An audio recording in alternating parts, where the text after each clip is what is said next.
আমাদেরকে মনে রাখতে হবে, বদরের যুদ্ধে মাত্র মুসলমানের সংখ্যা ছিল, মুজাহিদের সংখ্যা ছিল 313 জন। হাজারো কাফেরের মোকাবেলায় সেই মুসলমানেরা বিজয় অর্জন করেছে। ঠিক কিনা বেঠিক বলছে? আওয়াজ দিয়ে বলেন। সুতরাং আজকের মুসলমানদের ইমানের মধ্যে ভেজাল আছে। আর না হলে যেইভাবে এই বাংলার জমিনে 90% মুসলমান, 92% মুসলমান থাকতে নাস্তিক ব্লগাররা কিভাবে আমার নবীকে নিয়ে, আল্লাহ আল্লাহ রসুলকে নিয়ে, আলেমদেরকে নিয়ে কটূক্তি করে, আওয়াজ দিয়ে বলেন ঠিক কিনা? এই জন্য আমরা যদি ইমান মজবুত করতে পারি, মুসলমান ভাইয়ের আমার, আল্লাহরকে সাক্ষী রেখে বলি, আল্লাহর নামে শপথ করে বলি, যেদিন এই দেশের মুসলমানরা 100% ইমানকে ঠিক করতে পারবে, আল্লাহ রাব্বুল আলামিন বাংলাদেশের ইঞ্চি ইঞ্চি মাটিতে ইসলামী হুকুমত কায়েম করে দিবেন ইনশাআল্লাহ।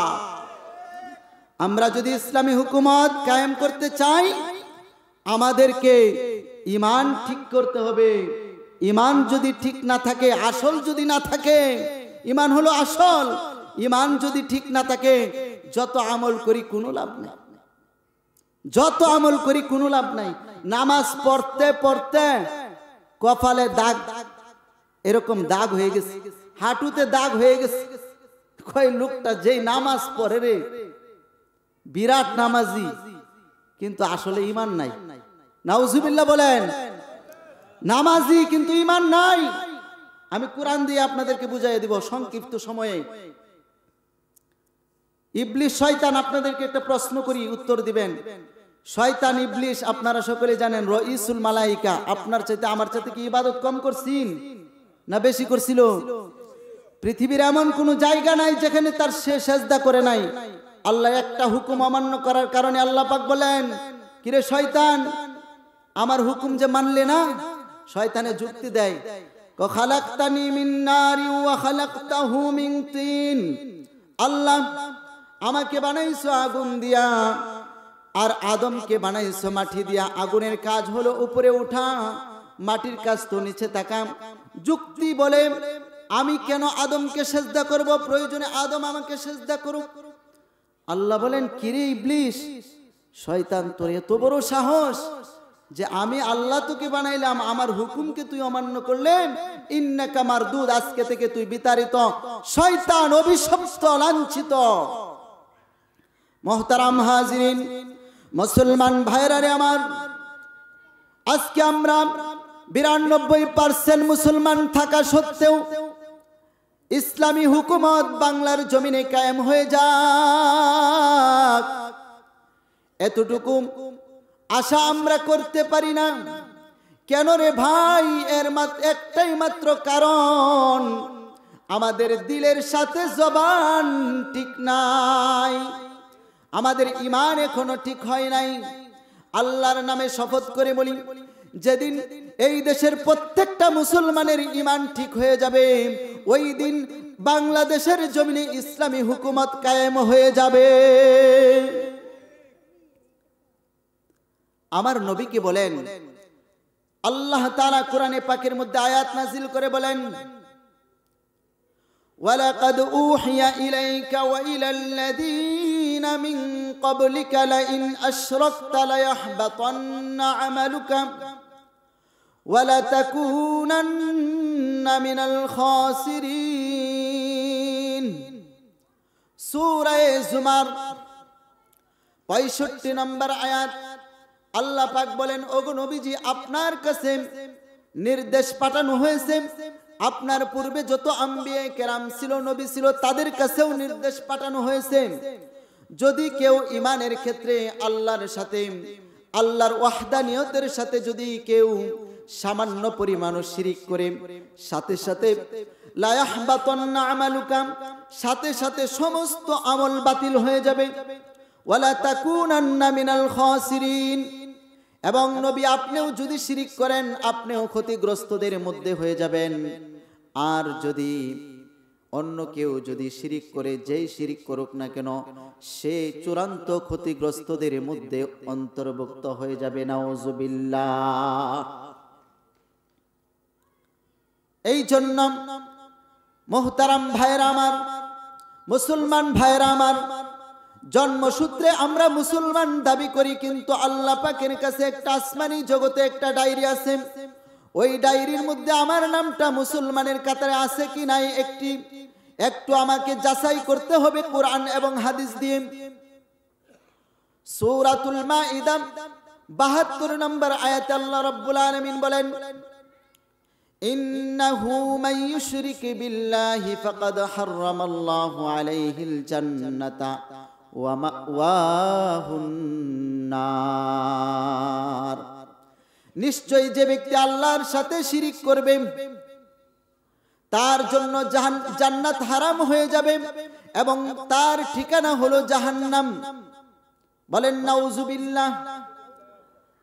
আল্লাহ রাব্বুল আলামিন সূরা নিসার ১১৬ নম্বর আয়াতে বলেন, ইন্নাল্লাহা লা ইয়াগফিরু আন ইউশরাকা বিহি ওয়া ইয়াগফিরু মা দুনা যালিকা লিমান ইয়াশা।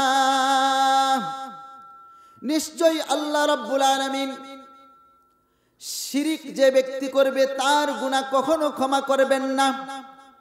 আর শিরিক ছাড়া অন্য গুনাহ যদি বান্দা শয়তানের ধোঁকায় পড়ে করে ফেলে আর যদি আল্লাহর কাছে তওবা করে, আল্লাহ রাব্বুল আলামিন যার তওবাকে কবুল করবেন সাথে সাথে তার জীবনের সমস্ত গুনাহগুলো ক্ষমা করে দিবেন। বলেন সুবহানাল্লাহ।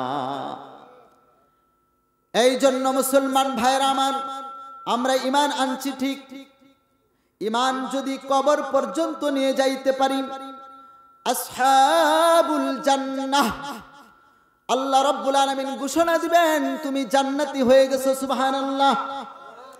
আর ঈমান যদি দুনিয়ার জীবনে চলতে গিয়ে যদি ওযু যেমন ভেঙ্গে যায়, ওযু ভাঙ্গার কারণ আছে, নামাজ ভেঙ্গে যায়, নামাজ ভঙ্গের কারণ আছে, ঈমান যদি ভেঙ্গে যায় ঈমান ভঙ্গের কারণ আছে। ঈমান ভেঙ্গে গেলে যদি ঈমান হারা হয়ে মারা যায়, আসহাবুশ শিমাল, আল্লাহ বলবেন যাও তোমাকে জাহান্নামে পাঠিয়ে দিলাম। বলেন নাউজুবিল্লাহ। মুসলমান ভাইরা রে আমার, ঈমান ভাঙ্গার মৌলিক ৩টি কারণ আছে। কয়টি কারণ? আওয়াজ দিয়ে বলেন। ঈমান ভঙ্গের কয়টি কারণ আছে? ১ নাম্বার কারণ হলো আল ইশরাক ফি জাতিল্লাহ। ২ নাম্বার কারণ হলো আল ইশরাক ফি ইলমিল্লাহ।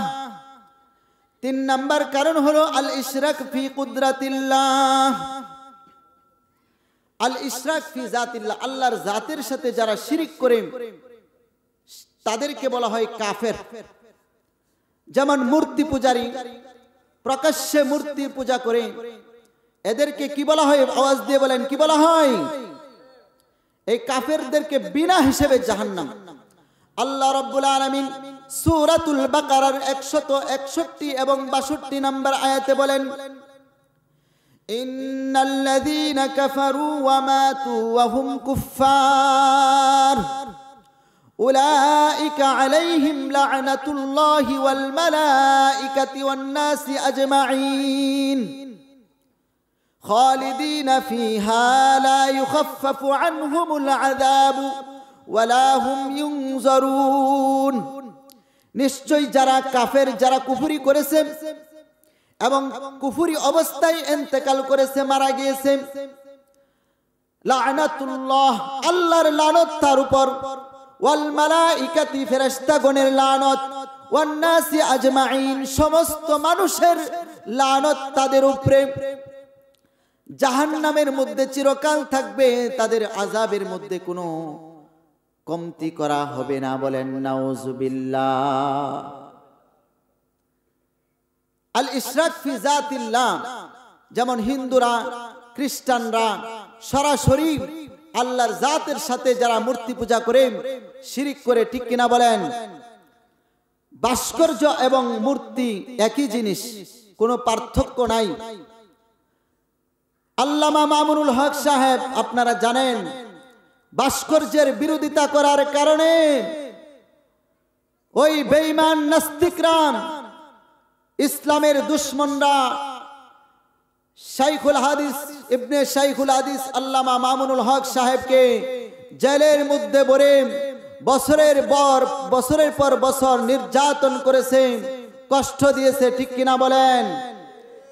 আল্লামা মামুনুল হক সাহেব বাতিলদের সাথে আপোষ করে নাই, যার কারণে দেখা গিয়েছে আল্লামা মামুনুল হক সাহেব 3 বছর জেলে নির্যাতনের শিকার হওয়ার পরে 3 বছরের আগের সেই বয়ান প্রতিটা মুসলমানের ইমানের মধ্যে এমন ভাবে আঘাত করেছে, 5 আগস্টের পরে মাত্র 24 ঘন্টাও লাগে নাই সমস্ত মূর্তি ভাস্কর্য ভেঙে চুরমার করে দিয়েছে, ঠিক কিনা বলেন? মুসলমানরা দেখিয়ে দিয়েছেন ইমানি শক্তি কাকে বলে। এটাই হলো ইমানি শক্তি। মুসলমানের দেশে কোনো মূর্তি থাকতে পারে না, কোনো ভাস্কর্য থাকতে পারে না। আওয়াজ দিয়ে বলেন ঠিক কিনা? অদূর ভবিষ্যতে কোনো রাজনৈতিক নেতা নেত্রীর যদি কোনো ভাস্কর্য মূর্তি বাংলার জমিনে স্থাপন করা হয়, বাংলাদেশের তৌহিদি জনতা, এই গাজীপুর মণিপুরের তৌহিদি জনতা ইমানি শক্তিতে বলিয়ান হয়ে সমস্ত ভাস্কর্য মূর্তি ভেঙে দেওয়ার জন্য রাজি আছেন কিনা বলেন? আল্লাহ তাআলা তৌফিক দান করুন, সকলে বলে আমিন। সংক্ষেপে বলি, আল ইশরাক ফি কুদরাতিল্লাহ। কাঁঠাল গাছের মধ্যে কাঁঠাল হয়ে যায়, আম গাছের মধ্যে আম হয়ে যায়। ও দোস্ত, একটা গাভী 20 কেজি দুধ দেয়, কয় কেজি দুধ দেয়? আওয়াজ দিয়ে বলেন। বাপজান আমার, যুবক ভাইয়ের আমার, যে গাভীটা 20 কেজি দুধ দেয়, ওই গাভীটা দুধ দহনের আগে পাল্লা দিয়ে মাপ দিবেন যে কয় কেজি ওজন হবে। দুধ দহনের পরে 20 কেজি দুধ দহনের পরে আবারও সেই গাভীটাকে মাপ দিবেন, আগে যেই ওজন ছিল সেই ওজন থাকবে। সুবহানাল্লাহ।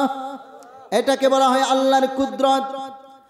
আম গাছ কেটে ফেললে কোনো আম পাওয়া যাবে না, আম গাছের প্রতিটা ডালে ডালে আম ধরে, এটা আল্লাহ পাকের কুদরত, ঠিক কিনা বলেন? কাঁঠাল গাছে কাঁঠাল ধরে, এটা আল্লাহ পাকের কুদরত। ও দোস্ত, ও বন্ধু আমার, সন্তান দেওয়ার মালিক কে? আওয়াজ দিয়ে বলেন। এখন যদি ল্যাংটা বাবা, ভণ্ড বাবা, কত ধরনের বাবা আছেন, কত ধরনের বাবা আছেন, বাবার কাছে যাই, মাজারে গিয়ে এরকম ভাবে সন্তান কামনা করেন। এই যে মাজারে গিয়ে সন্তান কামনা করলো, আল্লাহ পাকের কুদরতের সাথে শিরিক হয়ে গেল। নাউজুবিল্লাহ। এমন মুসলমান যদি থাকে, মাজারে গিয়ে এরকম পীর বাবার কাছে গিয়ে এরকম সন্তান কামনা করেন, তাহলে ওই মুসলমান নামে মুসলমান থাকলেও, এরকম বাংলাদেশের আইডি কার্ডের মধ্যে তার মুসলমান নাম থাকলেও, আল্লাহর দরবারে সে একটা কাফের, সে একটা মুশরিক। মারা যাওয়ার সাথে সাথে তার জন্য জান্নাত নয়, বরং তার জন্য জাহান্নাম। আওয়াজ দিয়ে বলেন ঠিক কিনা? এখন প্রশ্ন করতে পারেন, নামাজ তো পড়ে, নামাজ পড়লেও তার ঈমান নাই। কোরআনের সাথে, কোরআনের হুকুমের সাথে সামান্যতম যদি কোনো হুকুমের সাথে সাংঘর্ষিক কোনো ধারণা, বিশ্বাস থাকে, সাথে সাথে ঈমান শেষ। মুসলমান ভাইয়ের আমার, আমরা তো অনেকেই মুসলমান নিজেদেরকে দাবি করি, কিন্তু অনেক ক্ষেত্রে আমাদের ঈমান নষ্ট হয়ে গেছে, ঈমান অনেক ক্ষেত্রে নষ্ট হয়ে গেছে। যেমন বন্ধুরা আমার, এক ব্যক্তি মাছ মারার জন্য এরকম খাঁচা নিয়ে গেল, খালই নিয়ে গেছে, একটা পাত্র নিয়ে গেছে, পাত্রটাকে কোমরে বেঁধে মাছ মারতেছে, সারাদিন মাছ মারলাম। মাছ মারার পরে সন্ধ্যাবেলা বাড়িতে ফিরে আসবে, কিন্তু ওই এরকম পাত্রের নিচ দিয়ে একটু ছিদ্র ছিল, একটু পাত্রের নিচ দিয়ে একটু কি ছিল? ছিদ্র ছিল। একটু পাত্রের নিচ দিয়ে ছিদ্র থাকার কারণে যত মাছ সে মারছে, পরে শেষে দেখে মাছ একটাও নাই, সব গুল্লাই গেছে। সব কি? গুল্লাই গেছে। এরকম ভাবে যদি কেউ শিরকি আকীদা থাকে, যদি মসজিদের প্রথম কাতারে গিয়ে নামাজ পড়ে, যদি কোরআনের কোনো হুকুমকে কটাক্ষ করে, ইসলামের কোনো বিধানকে যদি কটাক্ষ করে, সাথে সাথে সে মুশরিক হয়ে কাফের হয়ে যাবে। একজন রোজাদার রোজা রাখছে, আরেকজনে টিটকারি মারে বলতেছে তোমার ঘরে ভাত নাই, তোর ঘরে ভাত নাই তাই রোজা রাখস, আমার ঘরে তো ভাত আছে তাই আমি রোজা রাখি না। এমন কটাক্ষ যদি কোনো নামাজি বলে, কোনো হাজি বলে, সাথে সাথে তার ঈমান নষ্ট হয়ে যাবে, এমন কি তার বউ পর্যন্ত তালাক হয়ে যাবে। দ্বিতীয়বার ঈমান আনতে হবে এবং দ্বিতীয়বার কি করতে হবে? বিবাহ দোহরাইতে হবে। মুসলমান ভাইরা আমার, বড় কঠিন। হাদিস শরীফে পয়গম্বর বিশ্বনবী বলেন, শেষ জামানায় হাতের মধ্যে জ্বলন্ত আগুন রাখা যেমন কঠিন, ঈমানকে রক্ষা করা তার চেয়েও বড় কঠিন হয়ে যাবে। কারণ কি? ঈমানকে গ্রাস করার জন্য চতুর্মুখী ষড়যন্ত্র, ঠিক কিনা বলেন? এজন্য ভাইয়ের আমার, ঈমানটাকে যদি নিয়ে যাইতে পারি আমি সাকসেসফুল। ঈমান যদি শিরক মুক্ত হয়ে আল্লাহর দরবারে নিতে পারি আমি সাকসেসফুল হব। আর ঈমানের মধ্যে যদি ঘাটতি চলে আসে, ঈমানের মধ্যে যদি শিরক চলে আসে, তাহলে আমার মতো হতভাগাই পৃথিবীতে আর কেউ নাই।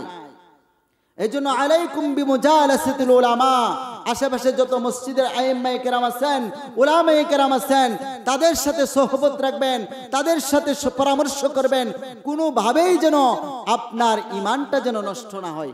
করবেন তো ইনশাআল্লাহ? আরেকটা হলো আল ইশরাক ফি ইলমিল্লাহ। এমন কিছু শিরিক আছে যেই শিরিকটা আল্লাহর ইলমের সাথে শিরিক হয়ে যায়। যেমন এখন আমরা এখানে বসে আছি, আমরা বসে আলোচনা করতেছি, শুনতেছি, কেউ যদি ধারণা করে আমার পীর সাহেব, আমার খাজা বাবা, আমার ল্যাংটা বাবা, আমার দয়াল বাবা ওই মাজারে শুয়া শুয়া আমি কি ঘরের মধ্যে করতেছি না করতেছি সব সম্পর্কে অবগত আছেন, সব সম্পর্কে জানেন, এমন বিশ্বাস, এমন ধারণা যদি কারো থাকে, সে একটা আস্থা মুশরিক। আস্থা কি? মুশরিক। একমাত্র আল্লাহ রাব্বুল আলামিন, ইন্নাল্লাহা আলিমুম বিযাতিস সুদূর, একমাত্র আমার আল্লাহ রাব্বুল আলামিন হৃদয়ের দ্বারা যা কল্পনা করতেছ, মনের ভিতরে যা আছে সব কিছু সম্পর্কে আমার আল্লাহ রাব্বুল আলামিন জানেন। এছাড়া কেউ গায়েবের খবর জানে না। এমনকি নবী রাসূলগণ গায়েবের খবর জানেন না। আমার নবী মদিনায় শুয়ে আছেন, আমার কলিজার টুকরা নবী মদিনায় শুয়ে আছেন, প্রিয় নবী, বিশ্ব নবী আমার জন্য কেঁদেছেন। এই উম্মত কিভাবে জান্নাতে যাইতে পারে কত ফিকির করেছেন, কষ্ট করেছেন।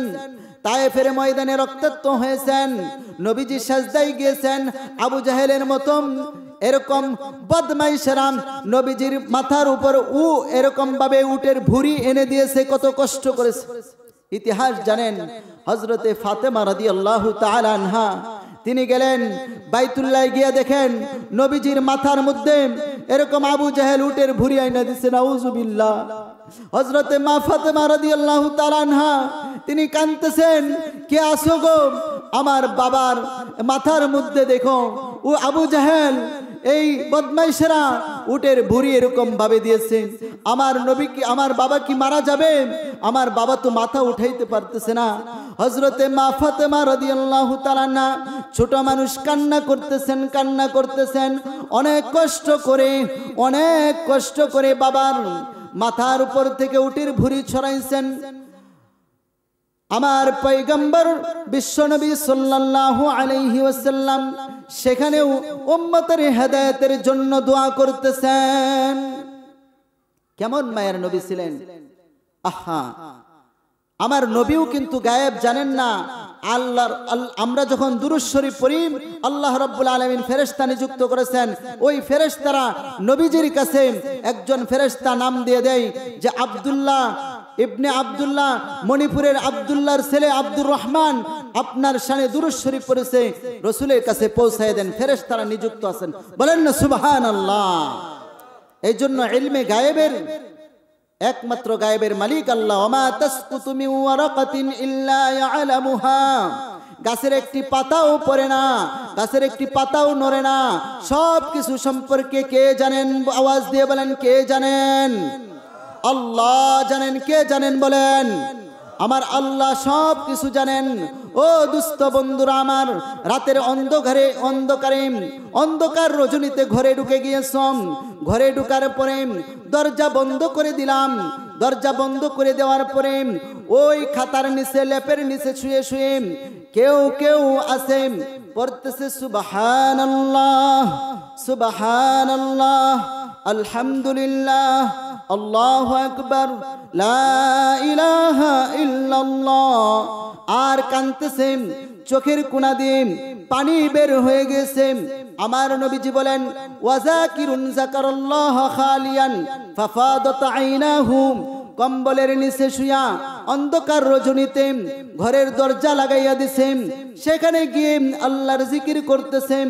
চোখের কোনা দিয়ে 2 ফুটা পানি বের হয়ে গিয়েছে। আল্লাহ রাব্বুল আলামিন ওই বান্দাকে, ওই বান্দিকে আল্লাহ রাব্বুল আলামিন হাসরে ময়দানে আরশে আজিমের ছায়া ছাড়া যেদিন কোনো ছায়া থাকবে না, ওই দিন আল্লাহ রাব্বুল আলামিন আরশে আজিমের ছায়ার নিচে ছায়া দান করবেন। সুবহানাল্লাহ।